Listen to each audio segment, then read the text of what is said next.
For today, we have Samina Mishra, who's a documentary filmmaker, writer, and teacher based in New Delhi, with a special interest in media for and about children. Her work uses the lens of childhood, identity, and education to reflect the experiences of growing up in India. She's also the founder of the Magic Key Center for the Arts in Childhood, that works with children and adults on using the arts in education. Her recent work includes the award-winning Jungle Walks, a picture book that tells the story of the migrants walking back home during the COVID-19 lockdown. Nida Finds a Way, a chapter book for early readers and happiness class, a documentary film on the idea of happiness for children, examined through the happiness curriculum in Delhi government schools. Thank you so much for being here. Our moderator for this evening is Nisha Abdulla. She's a filmmaker and educator based out of Bangalore who makes work with an anti-oppressive lens. Nisha is particularly invested in exploring the integrity of identity, belonging, power, and gaze in the contemporary social political context. She is artistic director of Kabila, where her work centers new writing and dissenting imaginations. She's also founder member of Offstream, an artist collective that makes and enables anti-caste art. Thank you so much for joining us. Samina and Nisha will be talking about the Hum Hindustani project, which is a research project by Samina on children and citizenship, examined through the ideas of liberty, equality, and fraternity. And yes. Thank you, Asha, and thank you, IHS, for doing this. It is wonderful to be here, and it is amazing to be talking to Samina, whose work I adore, and who also, as a person, I adore. She brings so much heart into everything that she does. It is impossible not to kind of fall in love with her charm. So thank you so much for having me here to talk with Samina. I came across Samina's work because there's a lot of overlap between my work and Samina's. Both of us are very invested in working with children, in working with ideas of citizenship and belonging and identity, and not from a kind of not from a lens of oppressive identities, but from a lens of how can it be part of the strength that grounds us as people.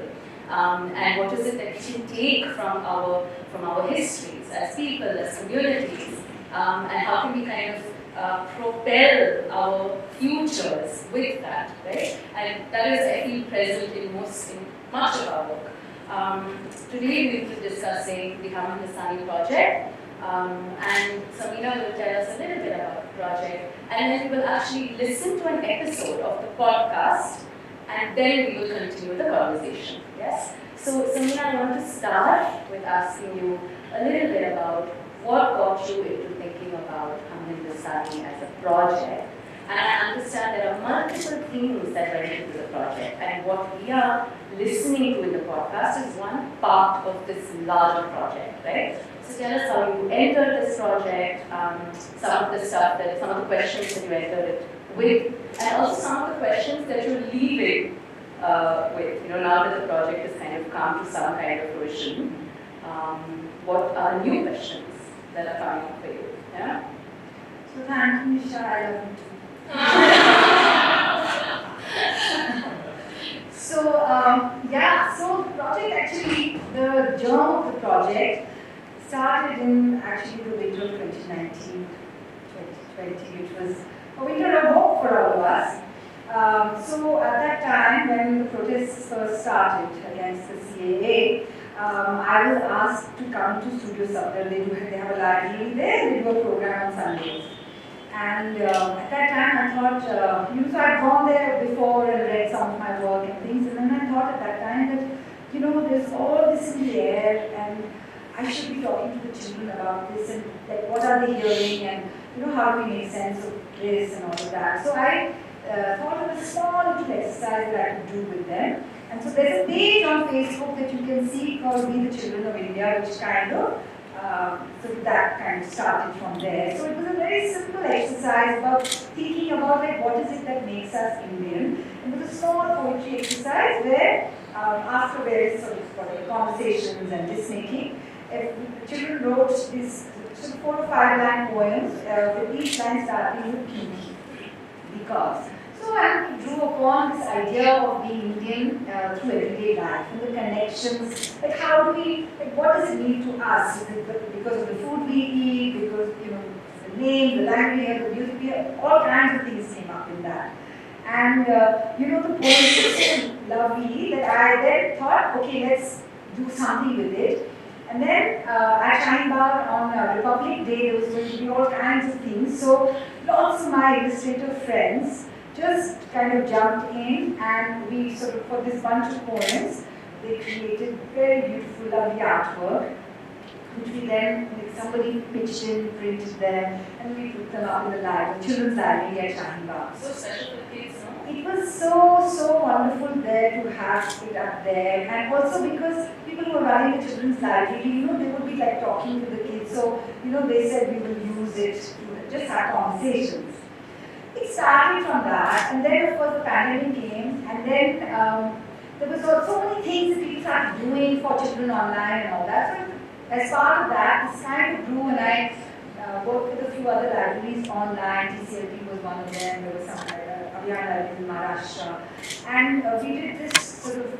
Sometimes I did it online, sometimes their educators did this, because the exercise was so easy to do. And then we created the Facebook page with, the hope was that there would be these voices from across India, and you would get the sense of, like this boring term of diversity. We would actually be able to see that. So this had happened at that time.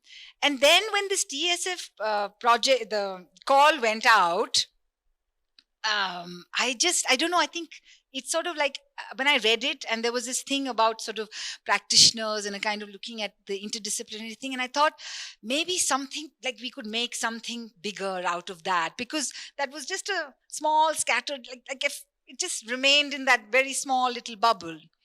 And so the idea for the project in some sense came from that. And then I put in the proposal thinking that I would work with, because I'd had that experience of doing this with, different kinds of children. So I thought I would pick 3 sites, and I would work in a slightly more detailed way with a little bit more time, which you don't get normally.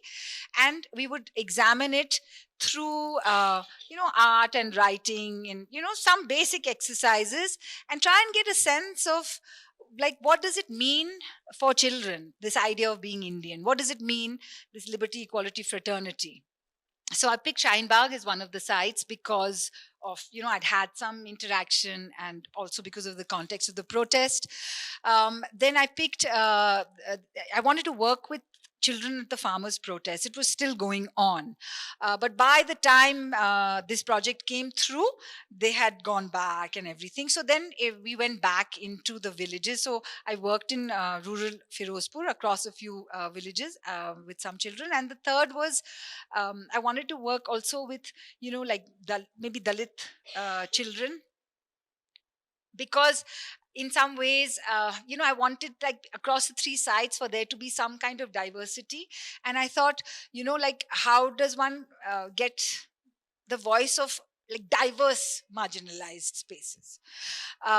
So I was sort of like, through various things, got in touch with this library that works in Govandi, which is largely this Natwarwadi compound has a kind of, the population is largely Muslim, but also OBC and also Dalit. And so the library had actually come up as a way during the pandemic to just create a space for, like, to help children with schoolwork, but also other things. And so then I thought, this is a good space. And because the library was not, it was part of a larger kind of intervention. So I thought that would be an interesting space. And so yeah, that's how the project kind of came together. And what I did was I hoped that I would be able to kind of do concentrated workshops in all 3 spaces, but it worked differently in all 3 spaces. Shinebarg worked the most in the way that I had imagined it. So I was able to do like 3 concentrated days with a group of kids. And so there was all this, like, in the selection of the children, trying to, keep it as diverse as possible, even in that, like, I get a mix. So that worked in that, I worked like that. When I went into Firozpur, they were like scattered across the villages. So it became, what I did in Shinebarg was that we did the workshops, and then with this, because of also the constraints of the TSF project and timelines and all, I couldn't also do interviews with all the children. So I had planned and sort of written that in, that I would make a selection and then I would do like more detailed interviews with them. So Shinebaug worked in that way. But when I went to Firozpur, it didn't, like, I couldn't do a workshop in a kind of like gather them all from different villages, find one spot and do that for logistical reasons. So I kind of reversed it. So I went to all the villages and did like more interviews first, and then with a few I did some work, like some of the exercises, some of which I did over the phone, WhatsApp video, WhatsApp calls. Similarly, with in Govandi, did a workshop in the library, but I discovered that those, the pandemic years had made it so difficult that even children who were in class 8 were having difficulty writing to the level of like class 4, class 5. So it was really like I had to rethink many things. So I did do some amount of that, like a workshop in the same way. But then I also followed it up because I could then, after that, and having done some interviews, I thought, okay, with these children, maybe we can explore some of these exercises in more detail. So I did that. We did like Zoom sessions. So it was a mix of many things. And that's really how the project kind of was conducted, and how it played out. The questions that sort of it threw up. So I feel that one of the big things that it the work presents is, the possibilities that lie in being able to listen to children and being able to listen to children share their experiences of the everyday.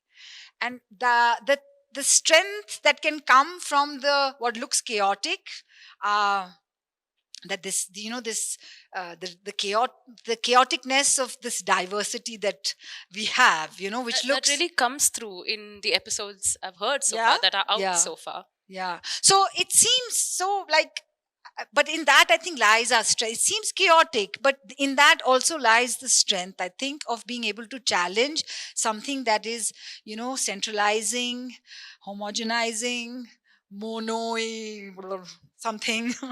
I think that is the biggest thing that I've taken away from the project. And that idea of, like sometimes that, we know this, no, this is a bit of a truism, no, mouths of the babes and all of that. But that something that when children articulate in what seems like very simple terms, but actually if one were to kind of give it some consideration, that there is perhaps learning in it, for us.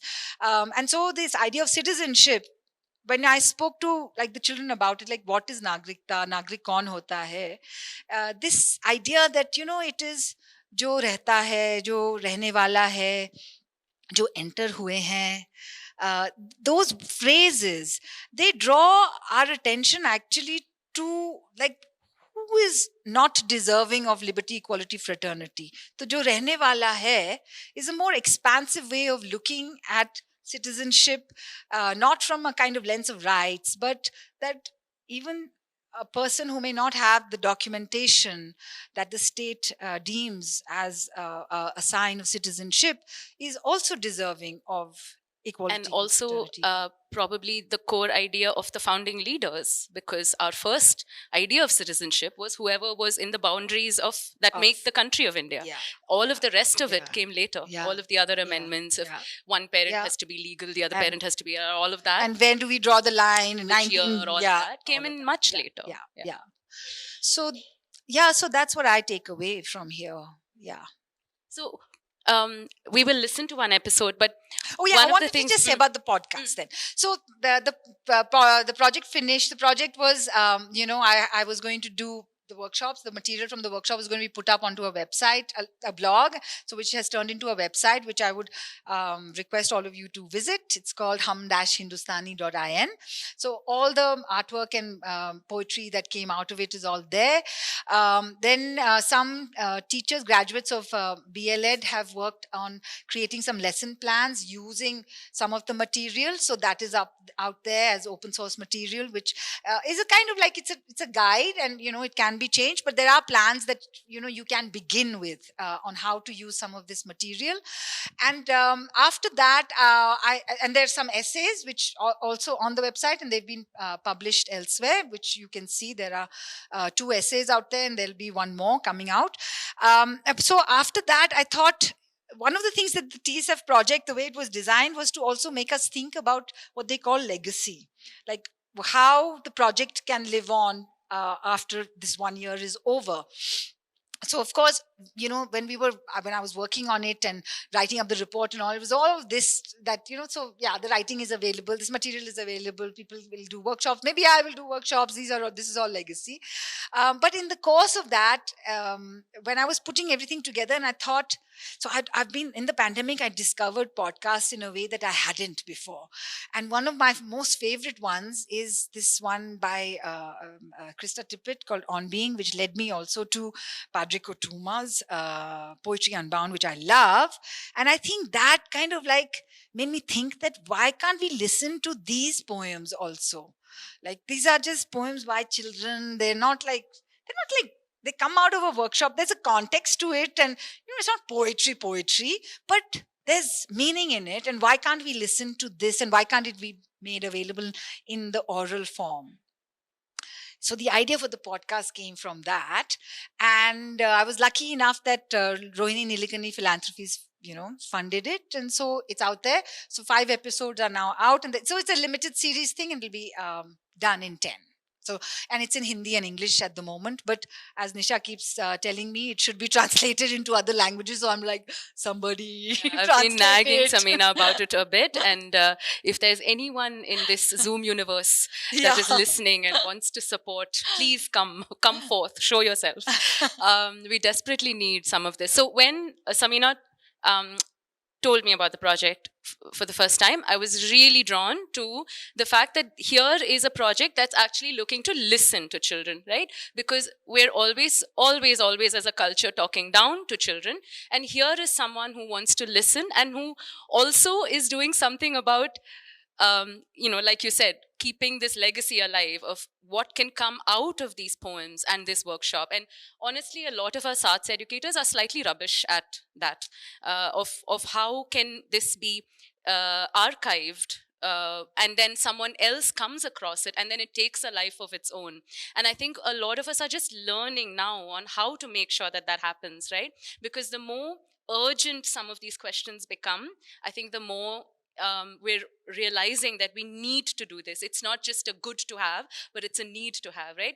And also when I started listening to the episodes, you'll see from the poetry that some of these phrases and some of these imagery is so simple, but it immediately pulled me down to what is the most important and the core ideas around the core truths around equality, liberty, and fraternity. I think as adults, especially because we're dealing with an onslaught of some of these questions, right? That sometimes we forget exactly this everydayness of it, right?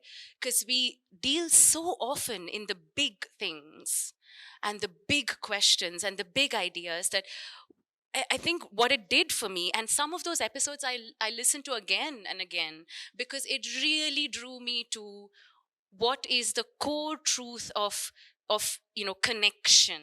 Yeah. And what are some of my images that I still hold on to as a child, right? There are some things from our own childhoods that stay with us. So what were those? So in that way, I found it very, very rich. And I haven't used it in a classroom yet, but I'm really looking forward to doing it. I'm very curious to know how some of my students will respond to something like this, because it comes from the voice of children. So maybe now is the time to listen to one episode, which is the first episode. Yes. We'll be listening to it in English, but remember that it exists in Hindi as well. So we'll take about 11, 12 minutes. But yeah, 11. It's about, 11 minutes. And we'll listen to it here and on Zoom. And we'll come back after that.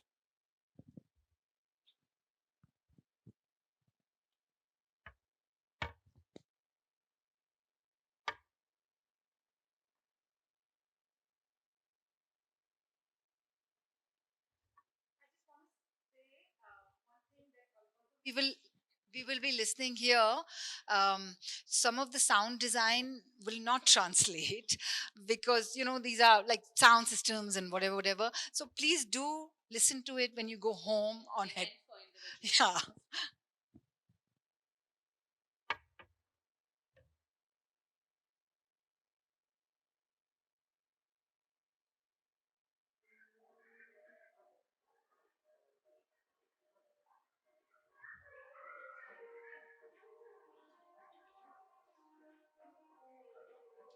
Welcome to the Hum Hindustani Poetry Podcast. I'm Samina Mishra.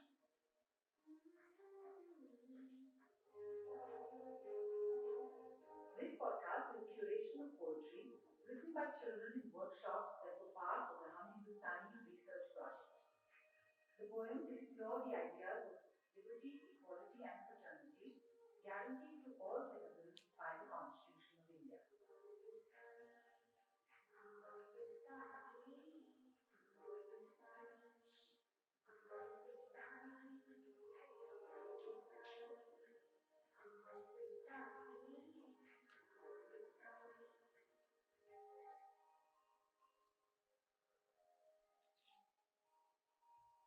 The children writing these poems are from grades 6 to 9 from three states: Shahbaz, Delhi, that was the site of a citizens' protest against the Citizenship Amendment Act.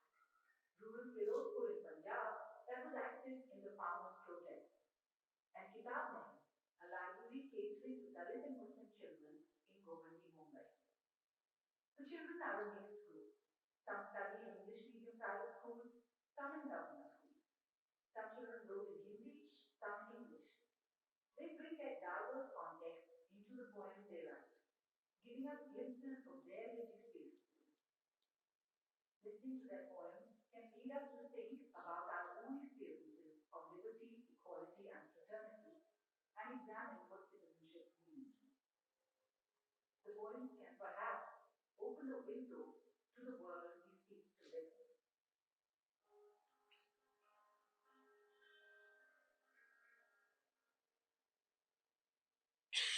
The poems in this episode are about liberty, freedom.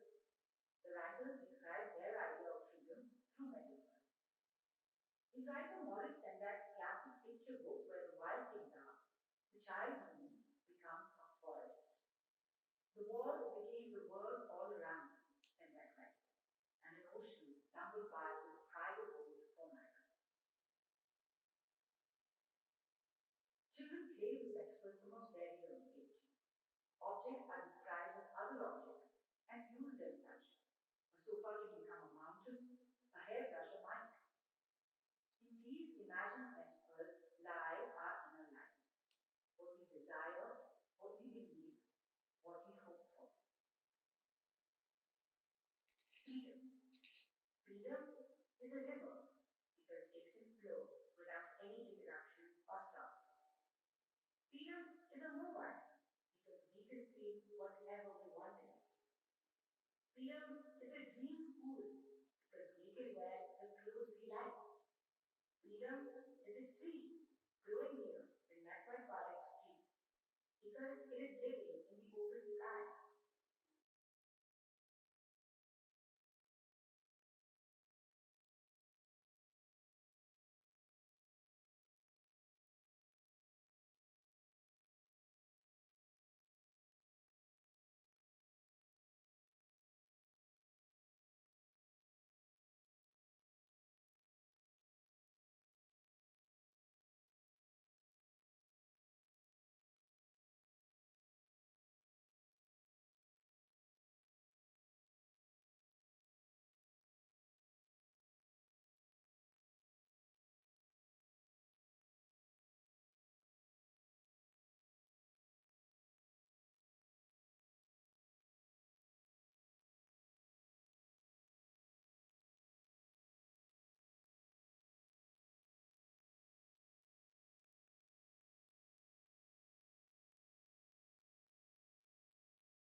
hum-hindustani.in.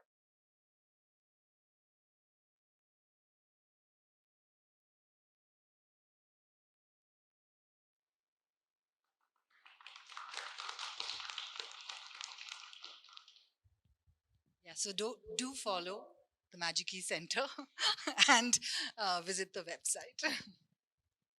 The episodes that are out already, one of my favorites is the second one. It just is titled Because, and it asks this question of how do we know who we are and how do we become who we are. Um, it looks at like symbols of Indianness, right? There's another one. The next episode looks at spaces that can be freeing and not freeing. It looks at what kind of space must be made for this feeling of equality, which I think was a very interesting entry into talking about equality to children. And you also deal with the differences in the way children look at equality and the feeling of equality when they're at the intersections of caste and gender in the fourth episode or something. Yeah, One of those episodes. Yeah. Poems has. Yeah. So it progressively, I feel, gets much more nuanced. And I especially like the fact that there are people who come in from their own perspectives also, adding something more to not just the children's voice, but they're responding to the children's poems, which, where does that happen ever, right? So tell us a little more about how important it is that we do this, and were there other kinds of projects that do this that you drew from this idea of creating this space in the work that I do with many young people, and I include even university spaces. I find a lot of anxiety in students about not being heard in the ways that they want to be heard, and I feel like this starts at a very young age today, that there is a great anxiety around, am I being listened to and am I being understood in the ways in which I want to be understood, is a big thing amongst the students I often meet. um, it's something that I've discussed with parents as well. What is this anxiety and where does it come from? And so to have a space like this is quite precious. So yeah, talk us through Yeah. where that came from. So the idea of having a guest kind of respond in each episode, and Nisha is, I think you're on episode 7. Yeah, I think so. She's coming up. Um, so the idea was really actually to create this kind of like a replicate this idea of listening, no, the adult listening to the child, which is the hope of this project, right? The larger hope of the project. So in some senses, that's what it came from, and what I tried to do was that across the 10 episodes that we get again kind of like a cross section of people from different worlds. So there are poets and writers and educators, theater practitioners. So I think that, so in that sense, I was looking for, these are all people I think who are listening, the guests who have come in. You're listening.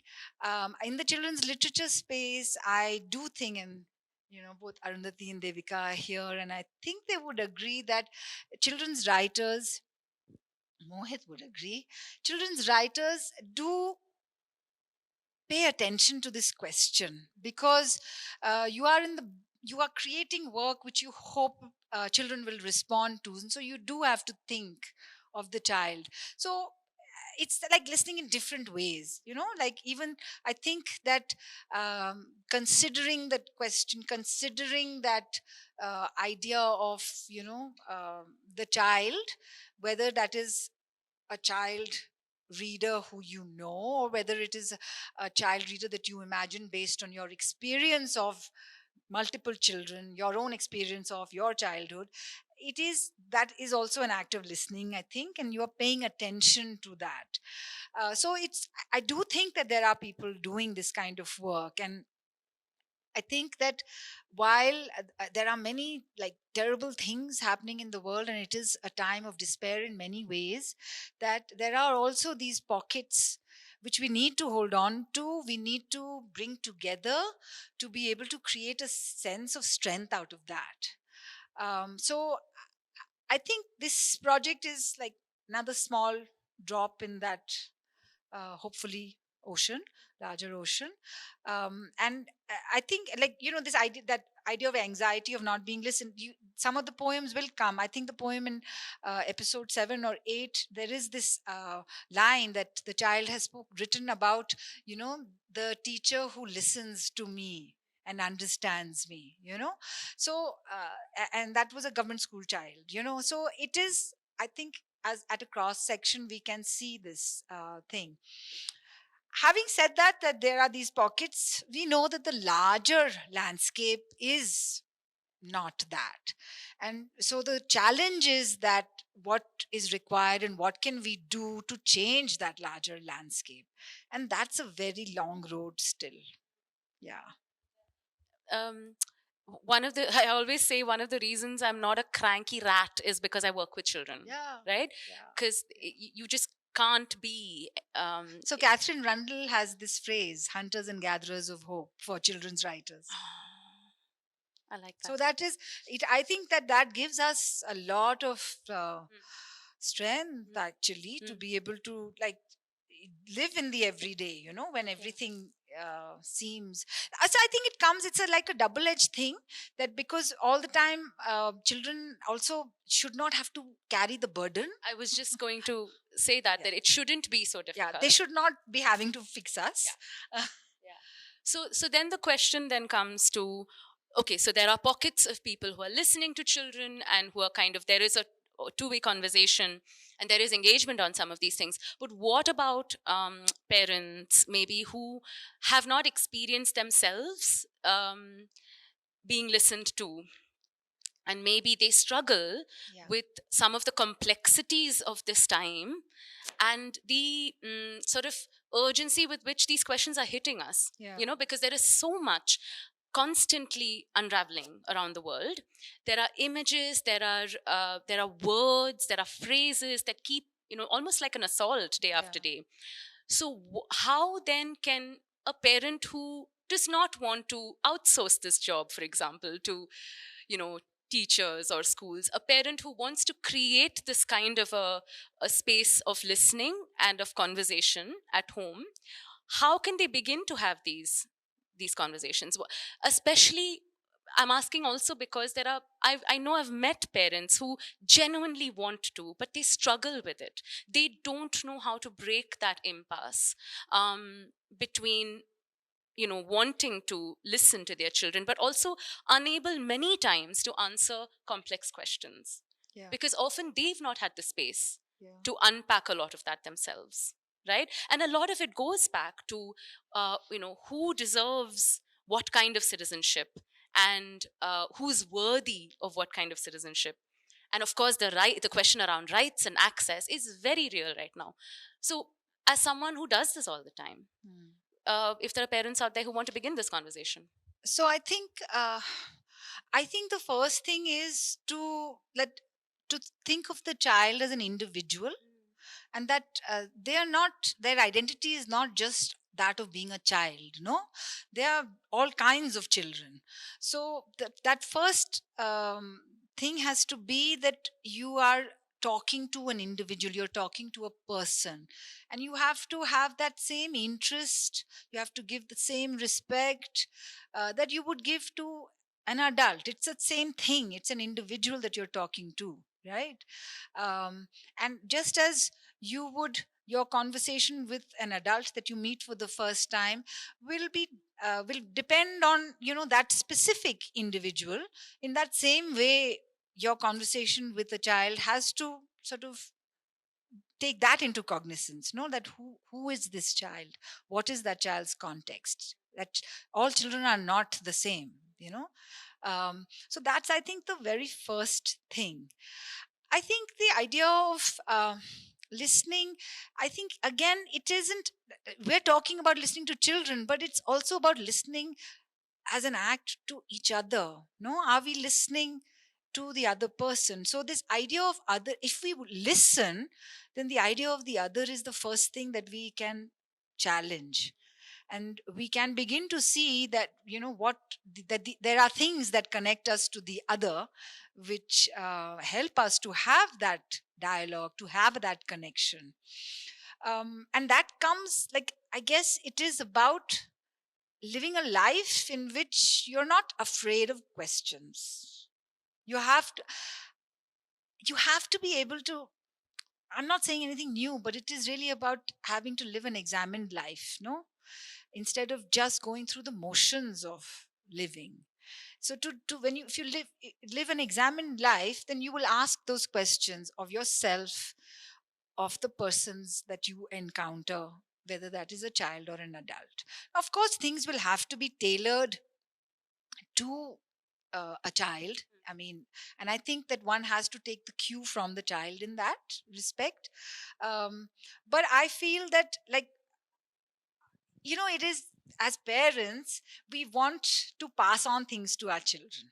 We do, right? That is a kind of human instinct. Some of it comes from, like, just, like, oh, we used to eat this thing when we were children, and so you just want your child to experience that and to also love that and things. So I think it's in that same way that you can pass these things on to your children as parents. And if you are living an examined life, then you are able to open yourself out to things that exist, because it is not that there are not good things in the world, right? So you can be open to that, no? I mean, we do receive that, like, the mainstream will give us a certain kind of thing, but to be open to asking the question that what else is there can lead you to other things. But also, one of the things that constantly comes up is, oh, this is not the age to discuss some of this, So I think that's, And- you have to take the cue from the child, because what does that mean? The child, and today children are exposed to all kinds of things, no? Now, what do you say to children when you can see the stuff that's coming out of Gaza? No, they're not sheltered from that. So should we not talk to them about it? I mean, can we just say that war is something that we don't talk to children about? Children are experiencing war in so many parts of the world. So you have to take the cue from children. They will see things, they will have questions. We have to be, and then the question of sometimes maybe we don't know. To be able to say that we don't know. It's okay, we don't have to know everything, but we can perhaps discover it together, no? Yeah, and that's where I suppose all of the arts interventions are helpful, Yeah. because it kind of becomes, It's process. becomes a way to unpack, explore, process things together, together for the first time, maybe, if you're doing it. How much time do we have, Asha? Okay, great. So, this sense of the everydayness that is so present in the poems, Yeah. I was really drawn to a couple of different ways in which this everydayness was phrased by children, right? So when the teacher scolds both of us, or all of us who've been naughty, Same. in the same way. Yeah. And one of the in the same poem, there was one about when Aisha cannot wear a niqab. There was one about the freedom to not be seen. Yeah. So these very, I think these are really, I mean, I was surprised to encounter so much of this everydayness Yeah. in such uniquely simple ways, Yeah. right? This thing of being scolded by the teacher in the same way. So yeah, tell us a little bit about Yeah. how did you arrive at that everydayness, and how did you draw children into that everydayness? Because I don't think it's easy. Having worked with children, there's also sometimes children are also able to kind of tell you what, I mean, they know what you want to hear. Yeah. That's a big one with children. Absolutely. They know what you want to hear, and they know what will make you happy as children, as facilitators, as teachers, as adults. So they have some of this down pat. But clearly, you've been able to move beyond that. Yeah. Yeah. No, absolutely. They know. But you also know when you receive that answer, you know that it's a, like, regurgitated answer. So, yeah, I think like I'm a documentary filmmaker, no, by training. Like, so for me, the everyday is very important, no. So in my film work, that has been the thing that one sort of explores, and you know. So every, like we were talking earlier, that every project comes with the same set of questions. No, you begin with like, so like, how am I telling this other person's story? From where am I telling this story? So these questions are something that you have to constantly ask yourself. And I think for me, the idea of the everyday is important because it's in those minute details, in that texture, that we begin to make sense of, what is this space, what is this, the character of this person, the character of this space, the character of this interaction. How does that like come through, no, like And in my some context, that person's context, all that, it's and in some way also maybe the sort of key to this getting out of this logjam that we're in some ways, as a society, as a culture, this polarization, the divisiveness, and maybe yeah. somewhere there lies Yeah, to go back into absolutely, the everyday. absolutely. Yeah. So this line that you quoted about the when Aisha is not allowed to wear the when Sir tells Aisha not to wear the niqab, that, for example, shows the possibility that lies in the everyday. We know that the everyday is also the space where, the construction of the other happens. That also happens in the everyday, but it's also in the everyday that the possibility of overcoming that happens. This line was written by a girl in Govandi who is Dalit. And when she wrote this, I was quite surprised. Actually, she's wrote this line, and she wrote the line later. She had done an artwork actually of this, like a school, uh, 2 3 girls who are wearing the hijab, and some boy figures which are holding a placard saying no entry or something like that. So I was really struck by that, and I said, how come you're right? So it was the time when all this was going on in Karnataka, and there was also that whole thing against the azan and all that. So in the interview, she spoke about it, and about how she has like a friend, a very good friend, and they are sort of in and out of each other's houses, and she eats with them, she sleeps there sometimes, or she has even said the namaz with them, she told me. So all this interaction, so she said, mujhe pata hai कि उनको उनके साथ क्या हो रहा है, and that the idea that, if this is what is prescribed in their religion, then they should be allowed to do it. If they have to be they have to know when to say their prayer, then the azan should be allowed. That simplicity of that, that being able to understand what the issue is, because you have experienced somebody else's every day, which is part of yours, that interconnectedness. And also the fact that it was framed as equality was for me really astounding, because when that whole controversy was happening about non-hijabis, hijabis not allowed in schools, the whole argument was about equality. Exactly. And so for this child to frame this argument as equality was, for me, I did not expect something like that. So and it was very specifically an exercise on equality, where I said, let's think about when we have seen inequality with ourselves, or perhaps we have witnessed it with somebody else, and she picks that. So that, like, the richness of our everyday life and what it can kind of teach us, What do you, in your ideal sort of imagination, what would you want for children to be able to explore when it comes to these questions of citizenship? In an ideal, I don't know, classroom, home, are there tools, are there questions, are there some kind of ideal that you would like to kind of put out there? I'm not sure that I have an ideal. And perhaps there shouldn't be an ideal, no? The whole idea is for everybody to have their own, the space to be able to kind of find what works for them. But I think what is important to me, and what I think underlies, in our constitution, and these ideas of liberty, equality, fraternity, is the ability to see to see another with care. And I think that for me is like important, to be able to see what connects me to another. You know, that idea of what is in this first episode where Tagore speaks of the idea of freedom, that freedom cannot exist for one without existing for all. That idea that we are connected, that, you know, and we are, because we see like this war in Israel, Palestine. Are we going to be untouched by it? We are not, you know. So that, how do we like at the macro level and at the individual, at this very interpersonal micro level, to be able to see that.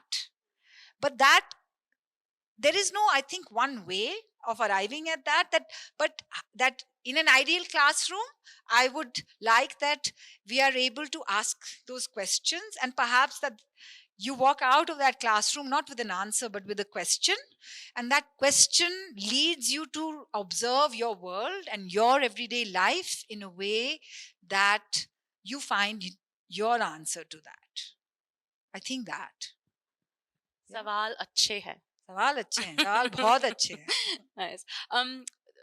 That brings me very nicely to the one thought that I had while I listened to all the episodes that were out, which is that because this is framed as children as citizens, immediately it kind of puts the child in a context of community, which I think the sooner we introduce children to the idea of the community as a very kind of living organism that can impact their lives, and the younger they are when they realize this, that there is an impact of the communities that they live in, of course, but also that are around them, and the many intersecting communities, right, that have an impact on their lives. What I really love about this is that it frames the child not only as an individual, because we live in obviously a very hyper individual world. There is a lot of emphasis on, across all kinds of social backgrounds, the fact that I'm dreaming and I want to achieve, right? But when framed against this community, then perhaps there is more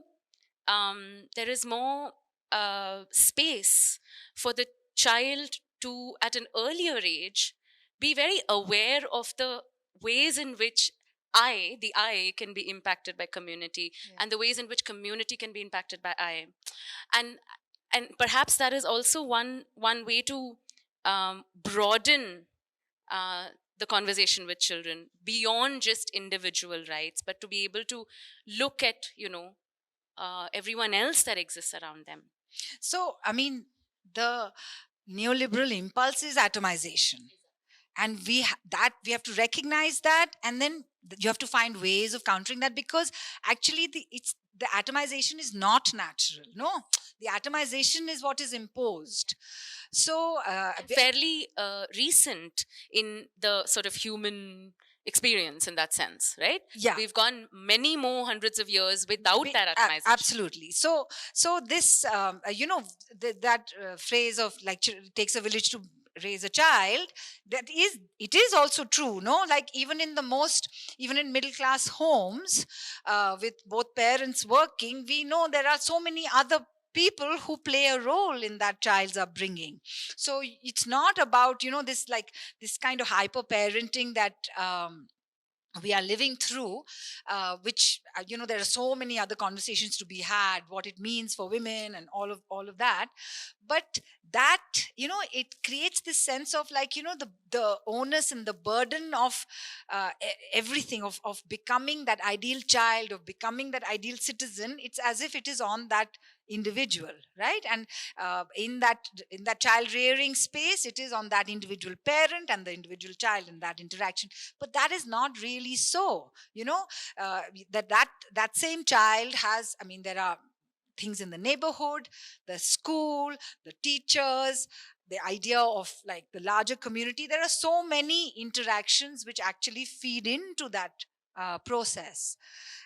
To give value to all of that, to first of all recognize that is happening, and then you can begin to then question, you can begin to kind of change that, but first you have to do that. It's not just I'm responsible and I'm going to like make my life, and you are coming from a context.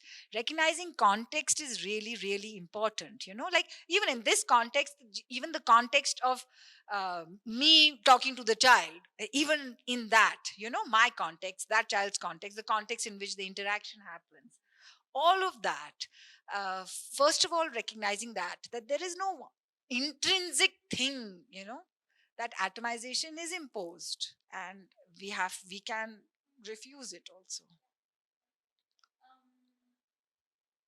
And while you're speaking, also the fact that the child is also a political being, um, and is increasingly being brought to that awareness earlier on than before, and all of this are ways to kind of deal with that reality. On this note, maybe we can take questions from people who are here and people who are on Zoom. We have enough time, so if you've doodled some questions, please um, feel free to ask. I can pass the mic in case anyone has a question. Hi, I'm an educator myself. I recently started on this journey. I want to understand how you brought all the children into the context of having to write a poem. What was the flow of that workshop like? If you can share that Sure. with me. Yeah. How do you get like a bunch of children to understand what you want from there, or like Yeah. what you're talking about, and what space they should be at? So every exercise was preceded by a conversation and lots of list making. So given the sort of constraints of a workshop, and that you have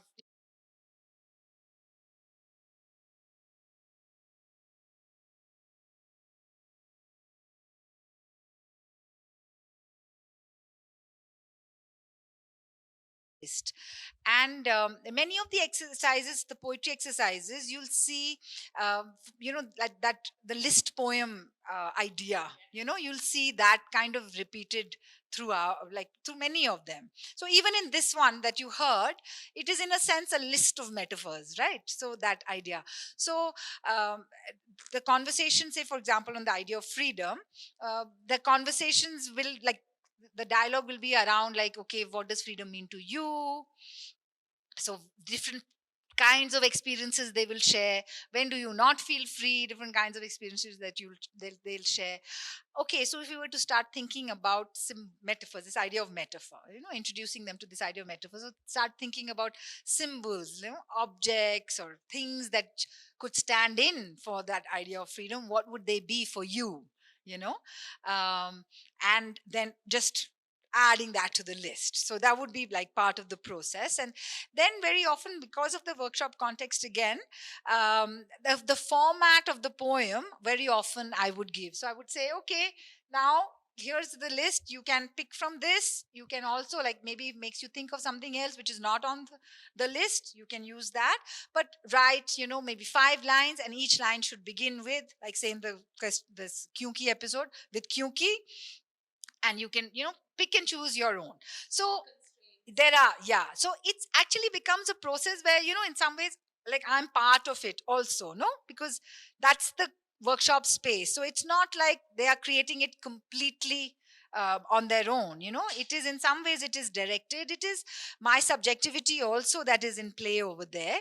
But that final choice is the child's. So I'm saying, write these, like maybe write a 5-line poem, every line begins with because, and here's a list of everything that we have spoken about. You can draw from this.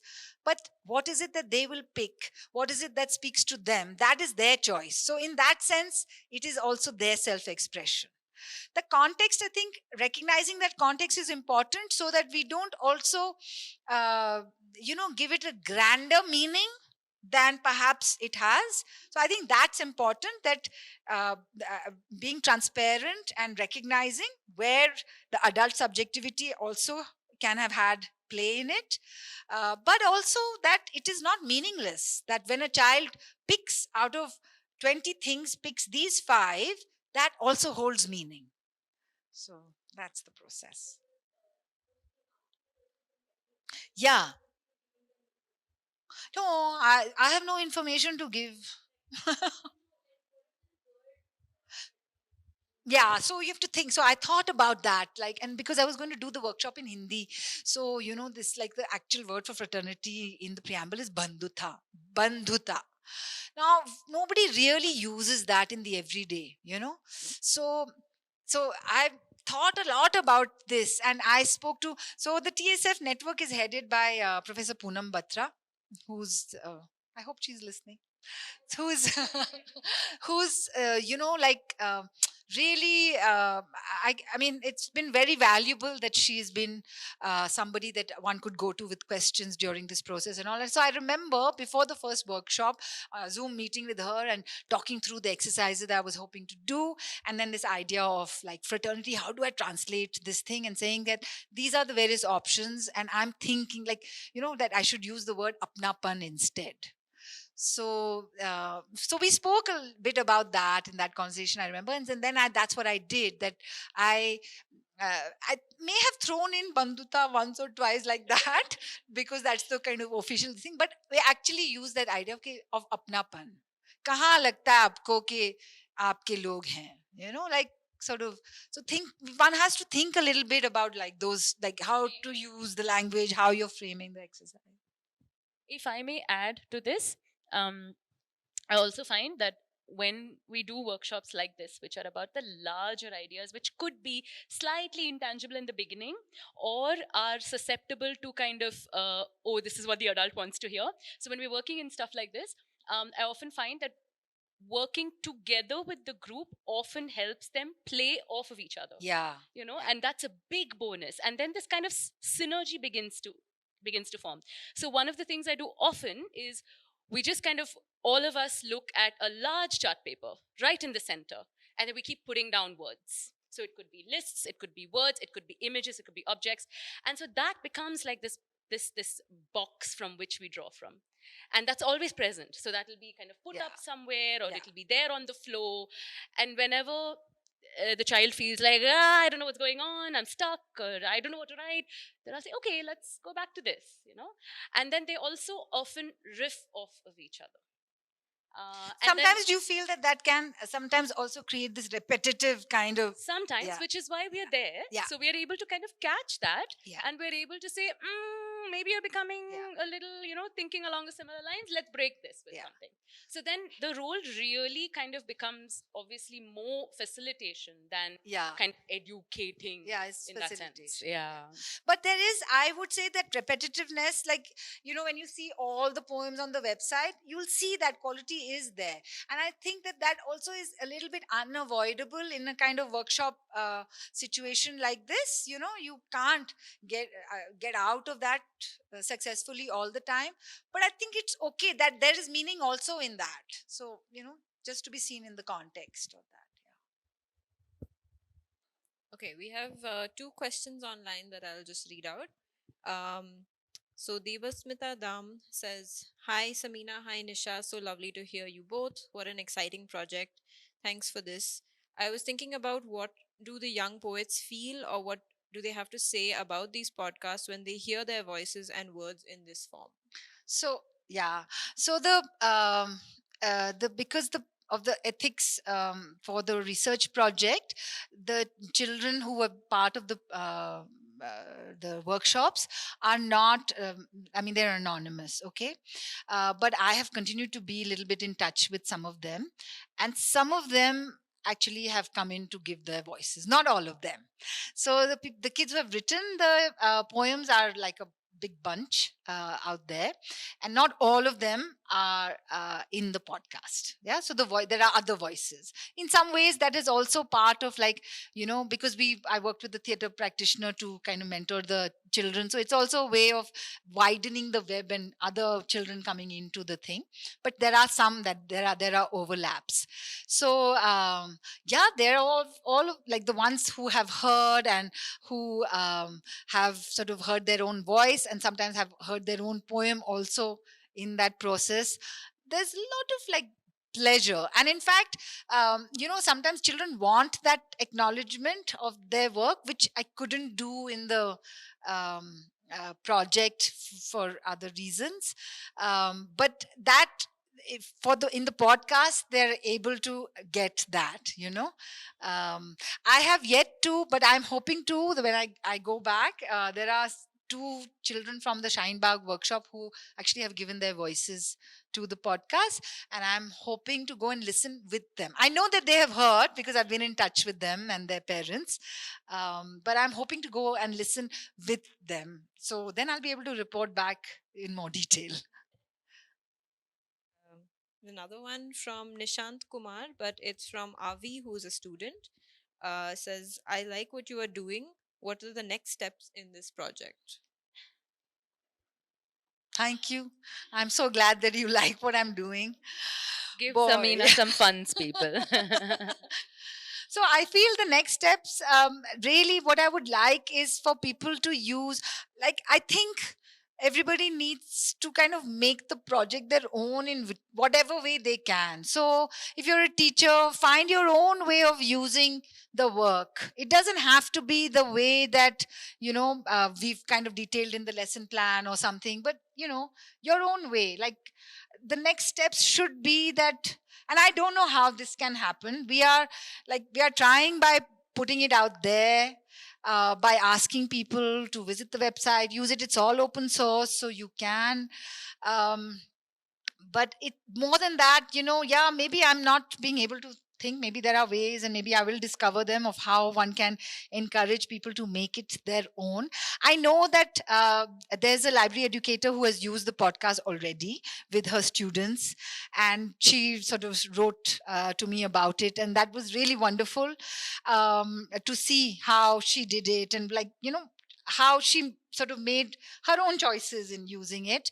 I'm in touch with a lot of people in the sort of teaching community, and they have said that, this is a great resource and we will use it. So I'm hoping next steps will be that. But I don't know that as yet. And of course, next steps would be if we can translate into many other versions. I mean, even on the website, the material is there in Hindi and English, but people can, you could download 3 poems which you think you can use, and maybe you translate those. But if you send that back to us, we can put it up on the website. It can grow organically and slowly in that way. So those, I feel, would be next steps.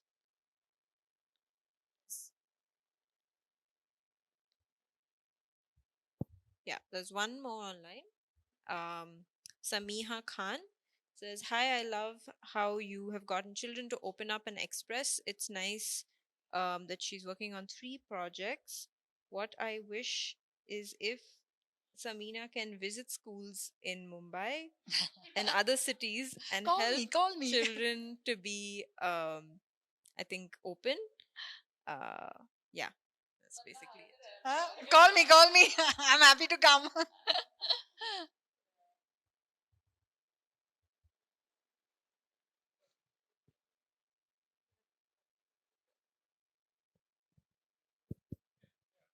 So first of all, what a wonderful discussion and project. Of course, like I have listened to it, and just want to compliment that, it's actually resonating. We have spoken, but I just want to put it on record for this audience as well. I have a 12-year-old son, and when he listened to particular episode of Freedom, where they talk about one of the specific line that freedom is when I can talk in the class whenever I want with my friends. And some of those things, they are so universal. Like, even though you have spoken to very specific kids, Exactly. so that is where I think all of us as parents, they also come in, that if we recognize that there are certain experiences which are very, very unique, but there are certain things which are very universal. So that's where, if we start listening to them, so I think, and you have done a wonderful job there. So yeah, congrats. Thank you, Mohit. No, I think that, so that's the thing, that I think the more we pay attention to context, and the more that we see the details that kind of populate that context, from that only we can draw that commonness of humanity. No, it will come through that, to being able to see that there are these particular things, desires, or traits that actually connect us also. That there is so much that is difference, but it is only in the recognizing of all of that difference that we can also identify the commonality of humanity. Yeah. Do we have any more questions? All right, in which case we draw this evening to a close. Thank you, all of you, for being here. Weekday, it's precious, we know. Thank you to everyone who joined us on Zoom, who listened. All of you, please go back, tell people about this. This is beautiful, urgent work that Samina is doing. Please tell people who have children, who work with children. Tell teachers of the schools that your children go to, so that sort of this community can grow together organically. And thank you, IIHS and Asha and Ishani, for supporting us through this. May there be many more such. Yeah. Thank you, guys. Thank you so much. I'd also like to just second Nisha in saying thank you to CityScripts and IIHS. It is, TSF is sort of like, I have been here with the project in other ways, so it feels really special to come back now with it here.